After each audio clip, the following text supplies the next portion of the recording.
is a riddle for you. D of desert, U of unreal, B of big, bigger, biggest, A of amazing architecture. Indeed, it's Dubai. The people of Dubai are crazy about figures. Buildings can be high enough. And they even got a self-named 7-star hotel, the Burj Al Arab. This symbolic and legendary hotel attracted international attention, and it's one of the most photographed structures in the world.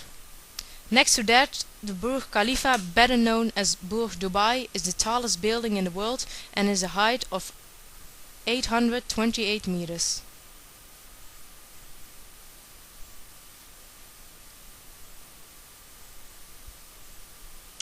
Shown here are Sheikh Mohammed bin Rashid Al Maktoum and Sheikh Khalifa bin Zayed Al Nahyan.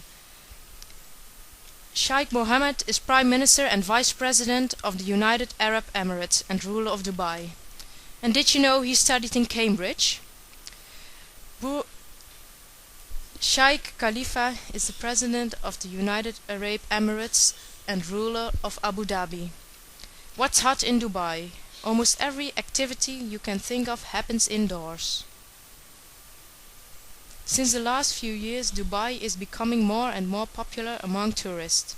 Nowadays, around 10% of the population of Dubai consists of natives, and the remaining 90% are expats from all over the world, even from the Netherlands.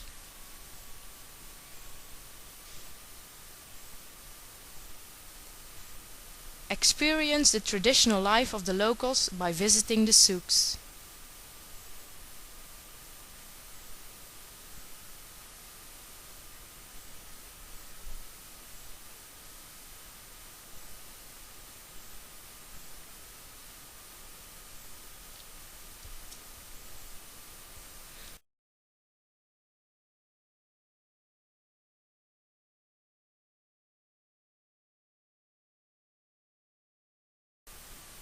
The interviews with Silly Dartel and her husband Jan Koshwet taught us about intercultural awareness and the ins and outs of Dubai. At the end of our interview, Silly said that they are lucky to have Sheikh Mohammed as a ruler of Dubai. If you're not convinced yet, go and be amazed yourself. Of course, the Netherlands has their beautiful scenery, but what about a jungle trip in Kuala Lumpur? Hoi Sunita. Oh, Je bent in de jungle. ja. Wat vind je ervan? Ja, ik vind het wel leuk. Hele mooie bomen. Maar de toer is een beetje lang en het is heel warm. Maar verder is het wel mooi om te zien, vooral als je naar boven kijkt. Ja. En er zijn heel veel beestjes, heel veel insecten. Is het de eerste keer dat je in de jungle bent? Ja, volgens mij wel. Ja, Oké. Maar het bevalt wel? ja, dat wel. Ja, ik denk niet dat ik het nog een tweede keer doe, maar nu vind ik het wel leuk. Oké, dankjewel. Dag Marije. Hallo. We zitten in de jungle in Maleisië. Ja, en het is echt heel erg heet, vandaar dat ik daar aan het flapperen ben met deze waaier. Zoals je om je heen ziet, zie je heel veel bomen en bladeren op de grond. En daar is mijn huis. Kijk, een hele grote kei. Oh, en daar hangt een beest in de boom. En vind je het mooi hier? Of? Prachtig. En zo meteen gaan we canopy walken. Oké. Is het de eerste keer dat je in de jungle bent? Ja, en ik voel me helemaal thuis. Oké. Nou, dankjewel. Graag gedaan.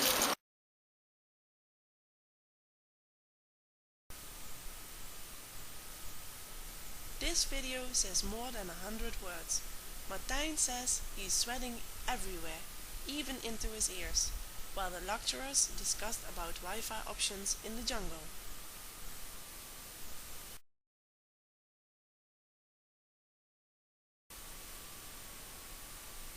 Malacca is a Malaysian city full of history. Malacca started as a small fishing village, but became an important harbor in that time. The products were mainly silk, opium, gold, tea and spices. In 1641, the Dutch VOC conquered the port city. The Dutch have prevailed more than 150 years. In 1799, the Dutch VOC came to an end and the colony was in 1824 exchanged for South Sumatra of England, also called the London Convention. In the old downtown there are some remnants of the Dutch rule. At Dutch Square you will find a red and white church called Christ Church, who originally is a Dutch church. Not far away you will find the oldest Dutch building, the town hall.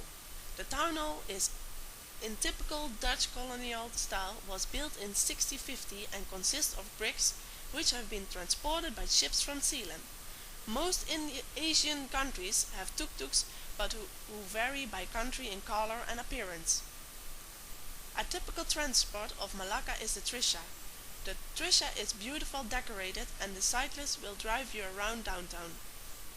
St. Paul's Church was built by the Portuguese in 1521 and the Dutch used it as a graveyard for important persons. Nowadays you can visit the old church and will find some massive tombstones from Dutch and English soldiers. This brings me to the end of the story of the Dutch in Malaysia.